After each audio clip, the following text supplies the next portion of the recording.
BTS hospital এটা হচ্ছে পৃথিবীর সবথেকে অত্যাধুনিক হসপিটাল। এখানে রয়েছে পৃথিবীর বিখ্যাত 7 জন ডক্টর। তবে এই হসপিটালটি শুধুমাত্র বিটিএস ফ্যানদের জন্য বানানো হয়েছে। এখানে সব প্রবলেমের ট্রিটমেন্ট করা হয়। ডক্টর কিম ইনি হচ্ছেন একজন মেডিসিন স্পেশালিস্ট। জ্বর, ঠান্ডা, কাশি, মাথা ব্যথা, পেট ব্যথা থেকে শুরু করে সব রোগের ট্রিটমেন্টের জন্য ডক্টর কিমের অ্যাপয়েন্টমেন্ট নিতে পারো। ডক্টর হবি তিনি একজন ডেন্টিস্ট। দাঁতের যে কোনো সমস্যার জন্য ইনি ট্রিটমেন্ট করে থাকে। ডক্টর জিমিন তিনি হচ্ছেন একজন সেক্সোলজিস্ট।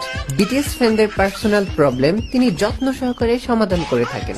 ডক্টর আরএম এই হসপিটালের সব থেকে সিনিয়র এবং অভিজ্ঞ একজন ডক্টর। তিনি মূলত সবার ব্রেন ওয়াশ করে চকচকা ফকফকে করে দেয়। ব্রেন ওয়াশ করতে তিনি ব্যবহার করেন টয়লেট ক্লিনার অথবা হারপিক।